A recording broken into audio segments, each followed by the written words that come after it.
SSLC ಫಲಿತಾಂಶ ಪ್ರಕಟ ಆಗಿರುವಂಥದ್ದು. ಅದರಲ್ಲೂ ಮುಖ್ಯವಾಗಿ ಕರಾವಳಿ ಜಿಲ್ಲೆಗಳು ಅಂತ ಹೇಳಿದ್ರೆ 3 ಜಿಲ್ಲೆಗಳು, ಮಂಗಳೂರು, ಉಡುಪಿ ಹಾಗೂ ಕಾರವಾರ ಜಿಲ್ಲೆಗಳು ಒಂದು ಸಾಧನೆಯನ್ನು ಮೆರೆದಿರುವಂಥದ್ದು.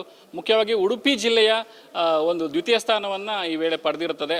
ಆ ಹಿನ್ನೆಲೆಯಲ್ಲಿ ನೋಡ್ತಾ ಹೋದರೆ ಉಡುಪಿ ಜಿಲ್ಲೆಯ ಶಂಕರನಾರಾಯಣ ಮದರ್ ತೆರೆಸಾ ಶಾಲೆಯ ವಿದ್ಯಾರ್ಥಿಯವರು ಒಂದು ಸಾಧನೆಯನ್ನು ಮಾಡಿದ್ದಾರೆ ಅಂತ ಹೇಳಿದ್ರೆ 625ರಲ್ಲಿ 625 ಅಂಕವನ್ನು ಪಡೆಯುವ ಮೂಲಕ ಉಡುಪಿ ಜಿಲ್ಲೆಯ ಕೀರ್ತಿ ಪತಾಕೆಯನ್ನು ಹಾರಿಸಿರುತ್ತಾರೆ. ಅವರು ನಮ್ಮ ಜೊತೆ ಇದ್ದಾರೆ. ಹೇಗೆ ಈ ಒಂದು ಸಾಧನೆ ಕಾರಣ ಅಂದರೆ 625ರಲ್ಲಿ 625 ತೆಗೆದುಕೊಳ್ಳೋದಂದ್ರೆ ದೊಡ್ಡ ಸಾಹಸವೇ ಸರಿ. ಹೇಗೆ ನಿಮಗೆ ಇದು ಒಂದು ಸ್ಫೂರ್ತಿ ಏನು ಅಥವಾ ಏನು ತಯಾರಿಗಳನ್ನು ಮಾಡಿಕೊಂಡ್ರಿ ಅಂತ? ಫಸ್ಟ್ ಆಫ್ ಆಲ್ ನನಗೆ ಫಸ್ಟಿಂದ ಒಂದು ಗೋಲ್ ಸೆಟ್ ಇತ್ತು, ಅಂದರೆ 625 ತೆಗಿಬೇಕಂತ. ಅದೇ ನಾನು ಶಾಲೆಯಲ್ಲಿ ಪಾಠ ಮಾಡಿದ್ದರಿಂದ ಪರ್ ಡೇ ನಾನು ಮನೆಗೆ ಬಂದು ಫ್ರೆಶ್ ಅಪ್ ಎಲ್ಲ ಆಗಿ ರಿವೈಸ್ ಮಾಡ್ಕೊತಿದ್ದೆ ಪರ್ ಡೇ. ಮತ್ತು ಏನೇ ಹೋಮ್ವರ್ಕ್ ಇರಲಿ, ರೈಟಿಂಗ್ ವರ್ಕ್ ಇರಲಿ, ಅದನ್ನೆಲ್ಲ ಫಸ್ಟು ಮಾಡಿಕೊಂಡು ಅದಾದಮೇಲೆ ಪರ್ ಡೇ ಒಂದು ಗೋಲ್ ಸೆಟ್ ಮಾಡ್ತಿದ್ದೆ, ಅಂದರೆ ಈ ದಿನಕ್ಕೆ ಇಂತಿಷ್ಟನ್ನು ಮುಗಿಸ್ಬೇಕಂತ. ಹಾಗೂ ನಮಗೆ ಶಾಲೆಯಿಂದನೂ ಸಹ ಪರ್ ಮಂತ್ ಯೂನಿಟ್ ಟೆಸ್ಟ್ ಅಂತ ಮಾಡ್ತಿದ್ರು. ಯೂನಿಟ್ ಟೆಸ್ಟ್ ಪೋರ್ಷನನ್ನು ಆ ಮಂತ್ ನಾನು ಕರೆಕ್ಟಾಗಿ ಓದ್ಕೊಳ್ತಿದ್ದೆ, ಅದು ಪರ್ಫೆಕ್ಟ್ ಆ ಪೋರ್ಷನನ್ನು ಪರ್ಫೆಕ್ಟ್ ಮಾಡ್ಕೊಳ್ತಿದ್ದೆ. ಹೀಗೆ ತುಂಬ ಅಂದರೆ ಅದೇ. ಮತ್ತು ನಾನು ಅವರ್ ಅಂತ ಇಲ್ಲ, ಇಂತಿಷ್ಟು ಅವರ್ ಓದಬೇಕಂತ ಇಲ್ಲ, ಅದೇ ಗೋಲ್, ಈ ಗೋಲ್ ಮುಗಿಯೋವರೆಗೆ ಓದಬೇಕು. ಇಲ್ಲಿ ಈ ಫಲಿತಾಂಶಕ್ಕೆ ನಿಮ್ಮ ಶ್ರಮ ಎಷ್ಟಿರ್ತದೆ, ಅದ್ರ ಜೊತೆ ಮನೆ ಪೋಷಕರು ಇರ್ಬೋದು ಅಥವಾ ಶಾಲೆಯ ವಾತಾವರಣ ಮತ್ತು ಶಾಲೆ ಇರುವಂಥ ಶಿಕ್ಷಕರು ಕೂಡ ಕಾರಣ ಆಗ್ತದೆ. ನಿಮಗೆ ಆ ವಿಚಾರದಲ್ಲಿ ಆ ನಿಟ್ಟಿನಲ್ಲಿ ಹೆಚ್ಚಿನ ಪ್ರೋತ್ಸಾಹ ಮತ್ತು ಸಹಕಾರ ನೀಡಿದವರು ಯಾರು ಅಂತ? ನನಗೆ ಮನೆಯಲ್ಲಿ ಅಪ್ಪ ಅಮ್ಮ ಅಂತೂ ಹೌದು ತುಂಬ ಸಪೋರ್ಟ್ ಮಾಡಿದರು, ಇಮೋಷ್ನಲ್ ಆಗಿ, ಮೆಂಟಲಿ. ನಾನು ಅದೇ ಓದುವಾಗ ನನಗೆ ಅಂದರೆ ತುಂಬ ಕ್ವಶನ್ಸ್ ಮೂಡೋದು ನನ್ನ ಮನಸ್ಸಿನಲ್ಲಿ, ನನ್ನ ಕೈಲಿ ಆಗುತ್ತೋ ಇಲ್ಲವೋ ಅಂತ. ಆವಾಗೆಲ್ಲ ನಾನು ಅಂದರೆ ಫಸ್ಟ್ ಹೋಗಿ ನಾನು ಓದೋದು ಬಿಟ್ಟು ಅಮ್ಮನ ಅಥವಾ ಅಪ್ಪನ ಹತ್ರ ಹೋಗಿ ಮಾತಾಡ್ತಿದ್ದೆ. ಅವರು ಹೇಳೋರು ತುಂಬ, ಅದೇ ನೀನು ಟೆನ್ಷನ್ ತಗೊಳ್ಬೇಡ, ಏನೇ ಮಾರ್ಕ್ ಬರಲಿ ಇರಲಿ. ಅದೇ ಮತ್ತು ಶಾಲೆಯಲ್ಲೂ ಸಹ ಹಾಗೆ ಒಂದು ಪ್ರಾಬ್ಲಮ್ ನನಗೆ ಇದ್ದಿದ್ದು ಅಂದರೆ ಅದು ಹ್ಯಾಂಡ್ ರೈಟಿಂಗ್. ಎಲ್ಲರೂ ಹೇಳೋದು ಅದೇ, ನಿನ್ನ ಎಲ್ಲ ಮಾರ್ಕ್ ಬರುತ್ತೆ, ಆದರೆ ಮಾರ್ಕ್ ಹೋದರೆ ಹ್ಯಾಂಡ್ ರೈಟಿಂಗಲ್ಲೇ ಹೋಗುತ್ತೆ ಅಂತ. ಅದೇ 7ನೇ ಕ್ಲಾಸಿಂದ ಹೇಳ್ತೇನೆ, ವೈಶಾಲ್ಯ ಟೀಚರ್ ಅವರು 7ನೇ ಕ್ಲಾಸಿಂದ ಹೇಳ್ತಿದ್ರು ಹ್ಯಾಂಡ್ ರೈಟಿಂಗ್ ಬಗ್ಗೆ. SSLCಯಲ್ಲೂ ಸಹ ನನ್ನ ಮ್ಯಾಮ್ ಸಹ ಹೇಳಿದರು, ಇಲ್ಲ ನೀನು ಟ್ರೈ ಮಾಡು, ಇಂಪ್ರೂವ್ ಮಾಡ್ಕೊ ಅಂತ. ಅದೇ ಟ್ರೈ ಮಾಡಿದೆ, ಇಂಪ್ರೂವ್ ಆಗಿದೆ ಹ್ಯಾಂಡ್ ರೈಟಿಂಗ್, ಅದರಿಂದನೇ 625 ಬಂದಿದೆ. ಮತ್ತು ಅದೇ ತುಂಬ ಅಂದರೆ ನಮಗೆ ಶಾಲೆಯಲ್ಲಿ ಟೀಚರ್ಸ್ ಎಲ್ಲ ಫ್ರೆಂಡ್ಲಿ ಇದ್ದಾರೆ, ಏನೇ ಡೌಟ್ ಇದ್ದರು ಕ್ಲಾರಿಫೈ ಮಾಡ್ತಾಯಿದ್ರು. ಮತ್ತು ಸಂಜೆ ಸ್ಟೇ ಮಾಡಿದ್ರು ಸಹ ಡೌಟೆಲ್ಲ ಏನಿದ್ರು ಕ್ಲಾರಿಫೈ ಮಾಡ್ತಿದ್ರು. ಮತ್ತು ನಾವು ಮೆಸೇಜ್ ಮಾಡಿದ್ರು ಸಹ, ಕಾಲ್ ಮಾಡಿದ್ರು ಸಹ ಅವರು ಪಿಕ್ ಮಾಡಿ, ಅಂದರೆ ಡೌಟೆಲ್ಲ ಏನೇ ಇದ್ದರೂ ಅಲ್ಲಿ ಆನ್ ದಿ ಸ್ಪಾಟ್ ಕ್ಲಾರಿಫೈ ಮಾಡ್ತಾಯಿದ್ರು. ಈಗ ಎಲ್ಲ ಸಬ್ಜೆಕ್ಟ್ಗಳಲ್ಲಿ ಒಂದು ಇಷ್ಟದ ಸಬ್ಜೆಕ್ಟ್ ಇರ್ತದೆ, ಆ ಇಷ್ಟದ ಸಬ್ಜೆಕ್ಟಿಗೆ ಒಂದು ಇಷ್ಟದ ಟೀಚರ್ ಅಂತ ಇರ್ತಾರೆ. ಹಾಗೆ ನಿಮಗೆ ಒಂದು ರೀತಿ ಅವರು ಒಂದು ಸೆಕೆಂಡ್ ಮದರ್ ಅಂತ ಹೇಳ್ಬೋದು ಟೀಚರ್ ಅಂತ ಹೇಳಿದ್ರೆ.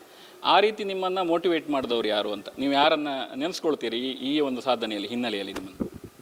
ಅಂದರೆ ಫಸ್ಟು ನನ್ನ ಅಮ್ಮ, ಅದು ಹೌದು. ಶಾಲೆಯಲ್ಲಿ ನಾನು ಅಂದರೆ ಇಬ್ಬರು ಹೇಳ್ಬೋದು, ಒಂದು ನಮ್ಮ ವೈಶಾಲಿ ಮ್ಯಾಮ್, ಇನ್ನೊಂದು ಶಮಿತಾ ಮ್ಯಾಮ್. ನನ್ನ ಫೇವ್ರೇಟ್ ಸಬ್ಜೆಕ್ಟ್ ಮ್ಯಾಥ್ಸ್. ಅದು ನಮ್ಮ ಸಂತೋಷ್ ಸರ್ ಹಾಗೂ ಸುಧೀರ್ ಸರ್ ಅವರು ಪಾಠ ಮಾಡೋದು. ಮ್ಯಾಥ್ಸ್ ಅಂದರೆ ಅದೇ ಫೇವ್ರೇಟ್ ಸಬ್ಜೆಕ್ಟ್ ಆಗಿರೋದ್ರಿಂದ ಮ್ಯಾಥ್ಸ್ ನಾನು ಜಾಸ್ತಿ ಓದ್ತಿರಲಿಲ್ಲ. ಅಂದರೆ ಮ್ಯಾಥ್ಸ್ ಇರೋದೇ ಹಾಗೆ, ಅರ್ಥ ಮಾಡ್ಕೊಂಡ್ರೆ ಸಾಕು ಮ್ಯಾಥ್ಸು. ಅದಕ್ಕೆ ಮ್ಯಾಥ್ಸ್ ಅಂದರೆ ಸ್ವಲ್ಪ ನೋಡಿಕೊಂಡು ಎಲ್ಲ ಹೋಗಿ ಎಕ್ಸಾಮ್ ಬರೋದು. ಈಗ 625ಕ್ಕೆ 625 ಅಂಕ ಪಡ್ಕೊಳ್ಳೋದು ಹೇಗೆ, ಏನು ಮಾಡಬೇಕು ಅಂದರೆ ಪಡ್ಕೊಳ್ಬೇಕಾದ್ರೆ ಯಾವುದೆಲ್ಲ ಒಂದು ಸಿಸ್ಟಮನ್ನು ಫಾಲೋ ಮಾಡಬೇಕು? ಕೆಲವರು ಹೇಳ್ತಾರೆ ಮೊಬೈಲ್ ನೋಡ್ಬೋದು, ಟಿ ವಿ ನೋಡ್ಬಾರ್ದು, ಪುಸ್ತಕದಲ್ಲಿ ಮಾತ್ರ ಇರಬೇಕು, ಅಥವಾ ಶಾಲೆ ವಿಚಾರ ಬಿಟ್ಟು ಹೊರಗೆ ಹೋಗಬಾರ್ದು ಅನ್ನುವಂಥ ಹೇಳ್ತಾರೆ. ನೀವೇನು ಮಾಡಿದ್ರಿ ಮತ್ತು ಏನು ಮಾಡಬೇಕು ಅಂತ ಬೇರೆ ವಿದ್ಯಾರ್ಥಿಗಳಿಗೆ ಏನು ಹೇಳ್ತೀರಿ ಅಂತ? ಅದೇ ಫಸ್ಟು ಗೋಲ್ ಅನ್ನೋದು ಕ್ಲಿಯರ್ ಆಗಿರಬೇಕು, ಏನು ಗೋಲ್ ಉಂಟು ಅಂತ. 625 ಬೇಕಾ ಅಥವಾ 625 ಅಬೌವ್ ಬೇಕು? ನಾನು ಹೇಳೋದಾದ್ರೆ ಎಲ್ಲರೂ 625 ಗೋಲನ್ನೇ ಇಟ್ಕೊಳ್ಬೇಕು. ಅಂದರೆ ಆವಾಗ ಹೈ ಗೋಲ್ ಇದ್ದಾಗ ರಿಸಲ್ಟು ಅದ್ರ ಅಕ್ಕಪಕ್ಕನೇ ಬರುತ್ತೆ. ಮತ್ತು ನಾವು ಓದುವಾಗಲೂ ಸಹ ಹಾಗೆ ಕ್ಲಾಸಲ್ಲಿ ಕರೆಕ್ಟಾಗಿ ಕೇಳಿಸ್ಕೊಳ್ಬೇಕು, ಏನೆಲ್ಲ ಪಾಠ ಮಾಡಿದ್ದಾರೆ ಅದನ್ನು ನಾವು ಕರೆಕ್ಟಾಗಿ ಕೇಳಿಸ್ಕೊಳ್ಬೇಕು. ಹಾಗೂ ಅದೇ ಏನೆಲ್ಲ ಹೇಳ್ತಾರೆ ಅದು ಕರೆಕ್ಟಾಗಿ ಕೇಳಿಸ್ಕೊಂಡು ಮತ್ತು ನಾವು ಪ್ಲ್ಯಾನ್ ಮಾಡ್ಕೊಳ್ಬೇಕು ಏನಂತ, ಪರ್ ಡೇ ಏನೆಲ್ಲ ಓದಬೇಕು. ಅಂದರೆ ಒಂದು ಟೈಮ್ ಟೇಬಲ್ ಅಂತೂ ರೂಟೀನ್ ಮಾಡ್ಕೊಳ್ಬೇಕು, ಮತ್ತು ಒಂದು ಟೈಮ್ ಟೇಬಲ್ ಅಂತೂ ಮಾಡ್ಕೊಳ್ಬೇಕು. ಮತ್ತು ಖಾಲಿ ಓದೋದಂತ ಮಾಡ್ಬೋದು, ಏನೊಂದು ಫಿಸಿಕಲ್ ಆ್ಯಕ್ಟಿವಿಟೀಸ್ ಆಗಿ, ಯೋಗ ಆಗಲಿ ಅಥವಾ ಎಕ್ಸಸೈಸ್ ಆಗಲಿ, ಇಂಥದ್ದೆಲ್ಲ ಮಾಡ್ತಾ ಇರಬೇಕು. ಮತ್ತು ಶಾಲೆಯಲ್ಲೂ ಸಹ ಹಾಗೆ ಕಂಪ್ಲೀಟಾಗಿ ಓದೋದು ಅದು ಮಾಡಬಾರ್ದು. ಈ ಥರ ಕರಿಕ್ಯುಲರ್ ಆ್ಯಕ್ಟಿವಿಟೀಸ್ ಅದರಲ್ಲೂ ಸಹ ಪಾರ್ಟಿಸಿಪೇಟ್ ಮಾಡಬೇಕು. ಯಾಕಂದರೆ ಸ್ಟ್ರೆಸ್ಫುಲ್ ಮೈಂಡಿಂದ ಏನು ಮಾಡೋಕ್ಕೂ ಆಗೋದಿಲ್ಲ. ಎಕ್ಸಾಮ್ ಬರೆಯಲು ಸಹ ಫುಲ್ ಟೆನ್ಷನ್ ಇಟ್ಕೊಂಡು ಬರೆದ್ರೆ ಇಲ್ಲ, ಕಮ್ಮಿ ಮಾರ್ಕ್ ಬರುತ್ತೆ. ಅಂದರೆ ನಾವು ಫ್ರೀ ಮೈಂಡಿಂದ ಬರೆದ್ರೆ, ಅಂದರೆ ನ್ಯೂಟ್ರಲ್ ಮೈಂಡಿಂದ ಬರೆದ್ರೆ ಒಳ್ಳೆ ಹೈಯೆಸ್ಟ್ ಮಾರ್ಕ್ ತೆಗಿಬೋದು. ಫ್ಯೂಚರ್ ಪ್ಲ್ಯಾನ್ಗಳು ಏನಾಗಬೇಕು ಅಂತ ನಿರೀಕ್ಷೆ ಇದೆ, ಏನು ಆಗಬೇಕು ಅನ್ನೋ ಆ ನಿಟ್ಟಿನಲ್ಲಿ ಒಂದು ತಯಾರಿ ಇರ್ತದೆ. SSLC ಅಂತ ಹೇಳಿದ್ರೆ ಒಂದು ಟರ್ನಿಂಗ್ ಪಾಯಿಂಟ್ ಅಂತಾರೆ.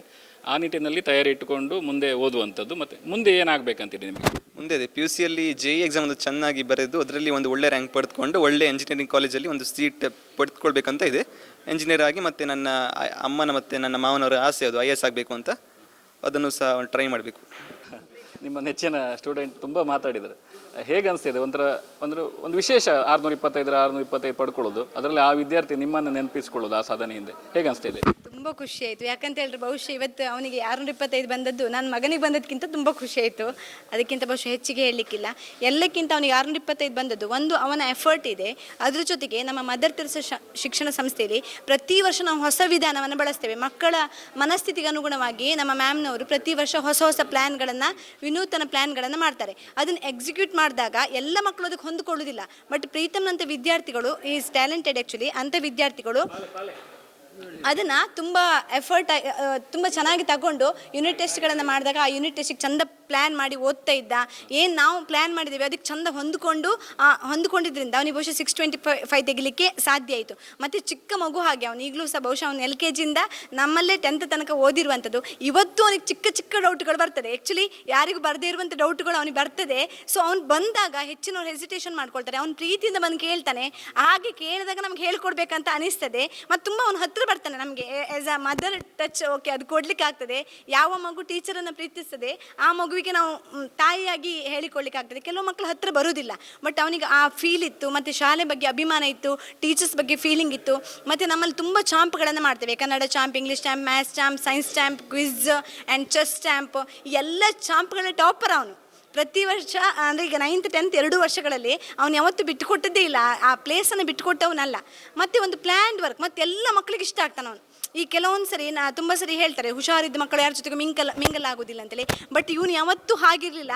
ಎಲ್ಲರ ಜೊತೆಗೆ ಮಿಂಗಲ್ ಹಾಕ್ಕೊಂಡು ಎಲ್ಲರನ್ನ ಹೊಂದ್ಕೊಂಡು ಎಂಥವ್ರು ಒಂದು ಪ್ರೋಗ್ರಾಮ್ ಮಾಡ್ಬೇಕಾದ್ರೆ ಅವ್ನು ಕೆಲಸ ಮಾಡ್ಲಿಕ್ಕೆ ಅವನನ್ನು ಮುಂದೆ ಬಿಡೋದಿಲ್ಲ. ಯಾಕಂದ್ರೆ ಟಾಪ್ ಮಕ್ಕಳನ್ನ ಜಾಸ್ತಿ ಇದು ಮಾಡ್ಲಿಕ್ಕೆ ಹೋಗೋದಿಲ್ಲ. ಬಟ್ ಎಲ್ಲರನ್ನ ಸೇರಿಸ್ಕೊಂಡು ಅವ್ನು ತುಂಬ ಒಂದು ಪ್ಲ್ಯಾನ್ ಮಾಡಿ ಮಾಡ್ತಿದ್ದ. ಒಂದು ಫೆಸ್ಟ್ಗಳನ್ನು ಮಾಡಿದರೆ ಅದ್ರಲ್ಲಿ ಇನ್ವಾಲ್ವ್ ಆಗ್ತಿದ್ದ. ಯಾವುದಕ್ಕೂ ನೋ ಅಂತ ಹೇಳ್ತಿರ್ಲಿಲ್ಲ. ಅದೇ ನಾನು ಒಂದು ದಿವಸ ಆ್ಯಕ್ಚುಲಿ 7th ತಗೊಳ್ತಾ ಇಲ್ಲ. ಒಂದು ದಿವಸ ಎಕ್ಸಾಮ್ ಹಾಲಿಗೆ ಹೋದಾಗ ಗುಂಬಳಕೈ ಮಾಡಿ ಬರ್ತಾ ಇದ್ದ, ರೌಂಡ್ ಮಾಡಿ. ನಂಗೆ ಎಲ್ಲರೂ ಟೀಚರ್ಸ್ ಹೇಳ್ತಾ ಇದ್ರು ಪ್ರೀತಮ್ ಈಸ್ ಅ ಟಾಪರ್ ಅಂತೇಳಿ. ನಂಗೆ ಅಕ್ಷರ ನೋಡಿದೊಳಗೆ ನಿಜ ಟೆನ್ಷನ್ ಆಯಿತು. ಇಷ್ಟು ಹುಷಾರಿದ್ದವನು ಅಕ್ಷರ ಹೀಗಿದ್ರೆ ನಾನು ಯಾವಾಗಲೂ ನಾನು 9th ಕ್ಲಾಸ್ ಮಾಡುವಾಗಲೇ ಹೇಳ್ತೇನೆ, ನಮ್ಮ ಇಂಟೆನ್ಷನ್ ಇರೋದು 9th ಪಾಸ್ ಮಾಡೋದಲ್ಲ ಮಕ್ಕಳೇ, 10th ನಿಮ್ಮನ್ನು ಟಾಪರ್ ಮಾಡೋದು ಅಂತೇಳಿ. ಆಗ ನಂಗೆ ಸ್ವಲ್ಪ ಟೆನ್ಷನ್ ಆಯಿತು. 1-2 ಸರಿ ಹೇಳಿದೆ. ಬಟ್ 9th ರಜೆಗೆ ಹೋಗುವಾಗ ಅವ್ನು ಕರೆದು ಹೇಳಿದೆ, ಪ್ರೀತಮ್ ನೀನು ಈ ಸರಿ ನೀನು ಚಾಲೆಂಜ್ ಆಗಿ ತಗೊಳ್ಳೇಬೇಕು, ಕಾಪಿ ಬರೀಬೇಕು ಅಂತೇಳಿ ಹೇಳಿದೆ. ಹೆಚ್ಚಿನ ಮಕ್ಕಳು ಅದನ್ನು ತಗೊಳ್ಳೋದಿಲ್ಲ. ಬಟ್ ಗಾಡ್ ಗ್ರೇಸ್ ಎನ್ನುವ ಹಾಗೆ ಅವನು ಅದನ್ನು ತಗೊಂಡ, ಅದನ್ನು ಇಂಪ್ಲಿಮೆಂಟ್ ಮಾಡ್ಕೊಂಡಿದ್ದಾನೆ. ಅವನ 100ಕ್ಕೆ 100 ಶ್ರಮ ಹೊಂದಿದೆ. ಅವನ ಜೊತೆಗೆ ನಮ್ಮ ಮ್ಯಾನೇಜ್ಮೆಂಟ್ ಸಪೋರ್ಟ್ ಇದೆ. Our team, high school team is very strong. Okay, ಎಲ್ಲರೂ ತುಂಬ ಅವನನ್ನು ಸಪೋರ್ಟ್ ಮಾಡಿದ್ದೇವೆ, ಪ್ರೀತಿ ಕೊಟ್ಟಿದ್ದೇವೆ. ಬಹುಶಃ ಆ ಪ್ರೀತಿ ಅವನಿಗೆ ಇವತ್ತು ಆಶೀರ್ವಾದವಾಗಿ 625ಕ್ಕೆ 625 ಅಂಕ ಬಂದಿದೆ. ಯಾವಾಗಲೂ ನಾನು ಹೇಳ್ತೇನೆ, ಕರ್ಮಣ್ಣೆ ಮಾಧಿಕಾರಸ್ತೆ ಮಾ ಫಲೇಷು ಕದಾಶನ. ಪ್ರೀತಮ್ಮ, ನೀ ಟೆನ್ಷನ್ ಆಗಬೇಡ, ನೀನು ಓದು ಚಂದ ಮಾಡಿ. ದೇವರು ನಾವು ಮಾಡುವಂಥ ಒಳ್ಳೆ ಕೆಲಸಕ್ಕೆ ಫಲ ಕೊಟ್ಟೇ ಕೊಡ್ತಾನೆ. ಆ ಫಲ ಇವತ್ತು ಅವನಿಗೂ ಸಿಕ್ಕಿದೆ, ಮದರ್ ತೆರೇಸಾ ಶಿಕ್ಷಣ ಸಂಸ್ಥೆಗೂ ಸಿಕ್ಕಿದೆ. ಆದ್ದರಿಂದ ನಾವು ತುಂಬ ಖುಷಿಯಾಗಿದ್ದೇವೆ ಎಲ್ಲರೂ. Thank you. ಈಗ ತಾಯಿಯೇ ಮೊದಲ ಗುರು ಅಂತ ಹೇಳ್ತಾರೆ. ಅಂದರೆ ಮೊದಲ ಪಾಠ ತಾಯಿಯಿಂದ ಪ್ರಾರಂಭ ಆಗ್ತಾರೆ, ಆಮೇಲೆ ಶಾಲೆಗೆ ಬರುವಂಥದ್ದು. ಸೊ ನಿಮ್ಮ ಮಗನ ಸಾಧನೆ ಹಿಂದೆ ನಿಮ್ಮ ಶ್ರಮ ಕೂಡ ಇದೆ ಅಂತ ಅಂದ್ಕೊಳ್ತೇವೆ. ಇರ್ತದೆ ಆ್ಯಕ್ಚುಲಿ ತಾಯಿ ಅಂತ ಹೇಳಿದ್ರೆ ಮಗ ಸಾಧನೆ ಮಾಡಬೇಕಂತ ಬಯಸುವಂಥದ್ದು. ಏನೆಲ್ಲ ಅಂದರೆ ನೀವೇನಾದರೂ ಇದೇ ರೀತಿ ಮಾರ್ಕ್ ತೆಗಿಬೇಕು, ಔಟ್ ಆಫ್ ಔಟ್ ಬರಬೇಕು ಅನ್ನೇನಾದರೂ ಹೇಳಿದ್ದೆ. ಔಟ್ ಆಫ್ ಔಟ್ ಬರಬೇಕು, ತೆಗಿಬೇಕು, ನೀನು ಟ್ರೈ ಮಾಡಿ, ಬರದೇ ಇದ್ರೂ ಚಿಂತೆ ಇಲ್ಲ ಅಂತ ಹೇಳಿದ್ದೆ. ಅವನ ತಂದೆಗೂ ಒಂದು ಆಸೆ ಇದ್ದಿತ್ತು, ಅವ್ನು ಏನಾದರೂ ಒಂದು ಅಚೀವ್ ಮಾಡಬೇಕಂತ ಇದ್ದಿತ್ತು. ಅದೊಂದು ಅವ್ರದ್ದು ಆಸೆ ಈಡೇರ್ತು ಇವತ್ತು. ಮತ್ತು ಇಲ್ಲಿ 3ನೇ ಕ್ಲಾಸ್ ತನಕ ಮಾತ್ರ ಅವನ ಜೊತೆಗೆ ಇದ್ಕೊಂಡು ಓದಿದೆ ನಾನು. ಆದಮೇಲೆ ಇನ್ನೊಬ್ಬ ಮಗ ಹುಟ್ಟಿದ ಆದಮೇಲೆ ಅವನದೇ ಎಫರ್ಟ್, ಅದು ಇಲ್ಲ ಅವನದೇ ಎಫರ್ಟ್. ಆದರೆ ನಂಗೆ ಏನು ಮಧ್ಯೆ ಕೇಳ್ತಾ ಇದ್ದೆ ಬಿಟ್ಟರೆ ಮತ್ತೆಲ್ಲ ಟೀಚರ್ಸ್ನವ್ರದ್ದೇ ಹೆಲ್ಪ್ ಮತ್ತು ಅವನದೇ ಪ್ರಯತ್ನ. ಸಾಧನೆ ಮಾಡಿದ್ದಾನೆ, ಮುಂದೆ ಏನಾಗಬೇಕು ಅನಿಸ್ತಾ ಇದೆ ಮಗ? ಅವನಿಗೆ ನಂದು ಆಸೆ ಎಲ್ಲರೂ ಮಾಡೋದನ್ನು ಮಾಡೋದಲ್ಲ, ಏನಾದರೂ ವೆರೈಟಿ ಇರಬೇಕಂತ. ಎಲ್ಲರೂ ಇಂಜಿನಿಯರಿಂಗ್ ಎಲ್ಲರೂ ಮಾಡ್ತಾರೆ, ಅದು ಬೇಡ, ಅದು ಮಾಡು, ಜೀವನಕ್ಕೆ ಅದು ಬೇಕು. ನೆಕ್ಸ್ಟ್ IAS ಮಾಡಬೇಕು. ಅದರಲ್ಲಿ ಆಗಲಿಲ್ಲ ಅಂದರೆ ಈಗ ಓದ್ಕೊಂಡದಿತ್ತಲ್ಲ, IAS ಮಾಡೋಕ್ಕಾಗಲಿಲ್ಲ ಅಂದರೆ JEE ಮಾಡ್ಕೊಂಡು ಯಾವುದೋ ಇಂಜಿನಿಯರಿಂಗ್ ಆಗಿ ವರ್ಕ್ ಮಾಡ್ತಾ ಅಂತ. ಆದರೂ ಆಸೆ ಇರೋದು ಅದೇ, ಇವ್ರ ತಂದೆಗಿರೋದು ಅದೇ, ಹೆಸರು ಮಾಡಬೇಕು ಅಂತ. ಸೊ ಈಗ ಒಂದು ಸಾಧನೆ ಹಿಂದೆ ಸಮಗ್ರ ಅಂತ ಹೇಳಿದ್ರೆ ಎಲ್ಲ ಸುತ್ತಲಿಂದ ಒಂದು ಸಹಕಾರ ಇದ್ದರೆ ಮಾತ್ರ ಸಾಧ್ಯ. ಶಾಲಾ ವಾತಾವರಣ ಕೂಡ ಅದಕ್ಕೆ ಮುಖ್ಯ ಆಗ್ತದೆ. ಯಾಕಂದರೆ ಒಂಥರ ಟಾಕ್ಸಿಕ್ ವಾತಾವರಣ ಇದ್ದರೆ ಮಕ್ಕಳು ಕೂಡ ತುಂಬ ಅಲ್ಲಿ ಇದಾಗ್ತಾರೆ, ಮರುಗ್ತಾರೆ, ಅಥವಾ ಶಿಕ್ಷಣದ ಬಗ್ಗೆ ಜಾಸ್ತಿ ಕಾನ್ಸಂಟ್ರೇಟ್ ಮಾಡಲಿಕ್ಕೆ ಆಗೋದಿಲ್ಲ. ಒಂದು ಒಳ್ಳೆ ಅಟ್ಮಾಸ್ಫಿಯರ್ ಕ್ರಿಯೇಟ್ ಮಾಡಿದ್ದೀರಿ. ಈ ಸಾಧನೆ ಬಗ್ಗೆ ನಿಮ್ಗೆ ಏನಿಸ್ತಾ ಇದೆ? ನಮಗೆ ಆ್ಯಕ್ಚುಲಿ ನಾವು ಎಕ್ಸ್ಪೆಕ್ಟ್ ಮಾಡಿತ್ತು, ನಾವು ಮೊದಲಿಂದನೂ ಎಕ್ಸ್ಪೆಕ್ಟ್ ಮಾಡಿತ್ತು. ಅವನು 625 ಸ್ಟೂಡೆಂಟ್ ಅಂತ ನಮ್ಗೆ ಗೊತ್ತೇ ಇತ್ತು, ನಮಗೆ 100% ಗೊತ್ತಿತ್ತು. ನಿನ್ನೆ ರಾತ್ರಿ ಮಂಗಳೂರಿಗೆ ಹೋಗುವವರು ಹೇಳಿದ್ರು, ನಾನು ಮಂಗಳೂರಿಗೆ ಹೋಗೋದಿಲ್ಲ, ಇವತ್ತು 625 ಬರ್ತದೆ, ಪ್ರೆಸ್ ಮೀಟ್ ಇರ್ಬೋದು ಅಂತೇಳಿ. ಸೊ ಅದನ್ನು ಕ್ಯಾನ್ಸಲ್ ಮಾಡಿದ್ದು. ಅದು ಅಷ್ಟು ಕಾನ್ಫಿಡೆನ್ಸ್ ಇತ್ತು ನಮಗೆ ಬರ್ತದೆ ಅಂತೇಳಿ. ಮತ್ತು ಅವನು ಅಷ್ಟು ದ ಟಾಪರ್ ಸ್ಟೂಡೆಂಟ್ ಅವನು. ಮತ್ತು ಎಲ್ಲರ ಹತ್ರ ಒಳ್ಳೆ ರೀತಿಯಲ್ಲಿ ಮಿಂಗಲ್ ಆಗ್ತಾಯಿದ್ದ, ಎಲ್ಲವನ್ನು ಪಾಸಿಟಿವ್ ಆಗಿ ತಗೊಳ್ತಾ ಇದ್ದ. ಅದನ್ನು ಮತ್ತು ಇಲ್ಲಿ ನಮ್ಮ ಸ್ಕೂಲಲ್ಲಿ ಪ್ರತಿ ತಿಂಗಳು ಒಂದಲ್ಲ ಒಂದು ಪ್ರೋಗ್ರಾಮ್ ಇದೆ ಮಕ್ಕಳಿಗೆ. ನಾವು ಮಕ್ಕಳನ್ನು ಸ್ಟ್ರೆಸ್ ಆಗಿ ಇಡಲಿಕ್ಕೆ ಬಿಡೋದಿಲ್ಲ. ಇಲ್ಲಿ ನಮಗೆ ಸ್ಟ್ರೆಸ್ ಸ್ಟಾರ್ಟ್ ಆಗೋದೇ ಮೇ ಬಿ ಫೆಬ್ಬಲ್ಲಿ. ಅದರ ತನಕ ಜಾನ್ ತನಕ ನಮ್ಮ ಮಕ್ಕಳಿಗೆ ತುಂಬ ಆ್ಯಕ್ಟಿವಿಟಿ, ಎಕ್ಸ್ಕರ್ಷನ್ ಅದು ಇದು ಇಟ್ಟು ಮಕ್ಕಳನ್ನು ಮ್ಯಾನೇಜ್ ಮಾಡ್ತೇವೆ. ಸಾಧನೆ ಖುಷಿ ಇದೆ, ತುಂಬ ಸಂತೋಷ ಇದೆ.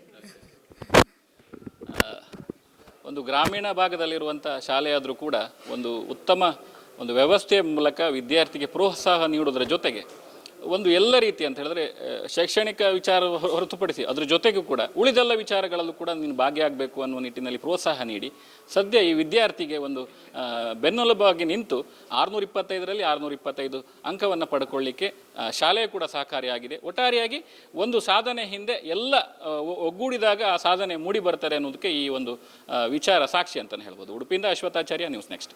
ಉತ್ತಮ ಸಂಸ್ಕಾರಯುತ ಶಿಕ್ಷಣದೊಂದಿಗೆ VSS English medium CBSE school Udupi Muddur. ನರ್ಸರಿಯಿಂದ 10ನೇ ತರಗತಿವರೆಗೆ ಶಿಕ್ಷಣದ ಜೊತೆಗೆ 5ರಿಂದ 10ನೇ ತರಗತಿವರೆಗಿನ ವಿದ್ಯಾರ್ಥಿನಿಯರಿಗೆ ಉತ್ತಮ ಹಾಸ್ಟೆಲ್ ಸೌಲಭ್ಯವೂ ಇದೆ. ನಿಮ್ಮ ಮಕ್ಕಳ ಪ್ರವೇಶಾತಿಗಾಗಿ ಈ ಸಂಖ್ಯೆಗೆ ಕರೆ ಮಾಡಿ.